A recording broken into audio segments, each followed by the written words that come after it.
The Wisconsin Badgers have won 4 in a row last weekend against Lindenwood. 2 third-period power play goals highlighted Friday night's 4-3 victory, and then freshman Cruz Lucius 2 goals, 4 points in Saturday's 5-1 win. The Badgers have a break for Thanksgiving. Michigan's coming to town here soon. We'll talk to head coach Tony Granato next. I'm Brian Posick, and this is the Badger Hockey Digest.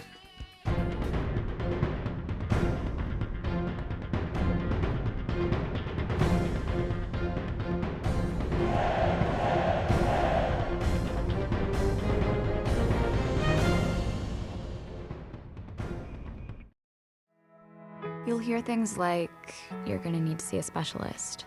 That what you have is serious, like, really serious. And then you meet them, your medical team. With research and clinical trials and new treatments. With better procedures that lead to better results. Then it hits you, you're gonna be okay. UW Health. Remarkable medicine. Remarkable care. Dear Detour, you took us off-road on the gnarliest trails. You asked us to measure up. So yeah, we did. When life slings you mud, sling it right back. Stay strong, Toyota trucks. Get 3.49% APR for 48 months on a new Toyota Corolla, Camry, RAV4, Highlander, or Tacoma. Find yours at Toyota.com. Toyota, let's go places. Well, 4 wins in a row. Congratulations. Hopefully you keep it going when the Big Ten season resumes in a couple of weeks. But against Lindenwood this past weekend, 2 late power play goals in the third period, and you knock off the Lions 4-3, and your power play added on to that the next night, too. Good to get that going right now. It was. I mean, the power play all weekend, even the chances leading up to those last 2 goals, the 4 or 5 chances we had before that were really good power plays that you just didn't go in the net for. So I think the guys being able to stay with it and not get frustrated, and knowing the opportunity there late in the game was there for them to help it, the power play give us a win. They were able to execute and make great plays, and fortunately we came with a win. But the thing that really was impressive, if you remember, the goal that they went ahead with was a delayed penalty that we ended up putting the puck in our own net. And at that point of the game, seemed like we were in great control of the game, because it was pretty much everything was going our way, but their goalie kept them in it, and so to give up a goal like that and be able to respond with the 2 power play goals, I thought was the best part of the weekend. And obviously we carried that into Saturday night's game and played really well Saturday as well. Saturday, the 5-1 win. Cruz Lucius 2 goals and 4 points. And you can look at his stat sheet and say, well, that's quite a game for the young man, but he had a lot of help too. He did. The other part that we have emphasized, and he's being a freshman coming in, there's lots you have to learn to and adjust to play college hockey, and he made some great defensive plays that led to the offense for him. So I think that was the bright part of it. And then the last thing that I'll say about him, we put him out there with 2 goals with a power play late in the game for a chance for his hat trick, and he was unselfish and decided that it was more important that he get Carson Bantle a puck to try to score for his first goal rather than him trying to get the hat trick. I thought that was a big part of the weekend as well. Yeah, we'll talk more about Carson here in a moment. We mentioned the penalty kill. I beg your pardon, the power play, but the penalty kill has been really good of late. Owen Lindmark is the guy that leads that crew. Let's take 2 minutes with Owen Lindmark.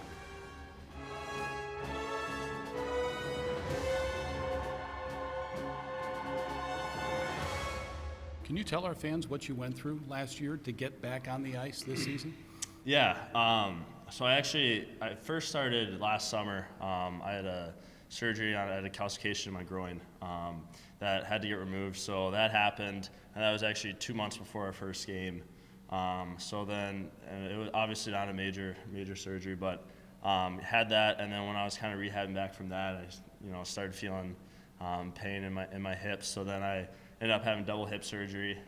So one was in February, and then the first one was in January. So a lot of rehab last year, and it was definitely tough. When you play hockey your whole life and then you get it all taken away from you, it definitely puts life into perspective for you. And it really made me appreciate everything that we have here, just the resources, just away from hockey, because when you're not playing hockey, you don't really know what to do at first. But tons of support. So it was good. Great learning experience, and I'm back now, so it's awesome. I can't imagine what that rehab process was like, but motivated to get back on the ice, like you mentioned. Yeah, for sure. Obviously, it's tough seeing the team lose last year, struggling a little bit and not being able to do anything to help. That was kind of one of the hardest things to go through because, normally you're on the bench and, picking guys up, but when you see guys down or you see things aren't going right for some people, and you're sitting up in the stands, it's tough. So, it was just learning how to interact with guys in different ways and say, like, hey, even though I'm not playing, like, this is what I'm seeing, and, maybe this could help with you. So. And your first series back at Ohio State, you score your second game of the year. That must have been, all right, I am back. Yeah, I mean, that was obviously good, just getting that one out of the way because, it's not all about points. It's, how you're just playing doesn't correlate to how many points you're having, but at the same time, like, you always want to get it out of the way sooner rather than later. So that was good to get it over with in the second game back. One thing that's improved lately has been the penalty kill. So what's been the secret to a successful penalty kill? Yeah, obviously we struggled a little bit at the beginning, but I think the most important thing with special teams is just learning. You're going to get scored on. That's just the nature of hockey, but it's how you learn from the mistakes that led up to the goals and, how to prevent those in the future. So I think, obviously, we gave up some goals at the beginning of the year, but, we've really been turning the corner recently. So, and, we've had chances on the penalty kill, too. So, I think we're really firing on all cylinders, and it's something to build off of. It's great to see Owen back on the ice. He battled through a lot last year to get back with your club, and he's made an impact already this year.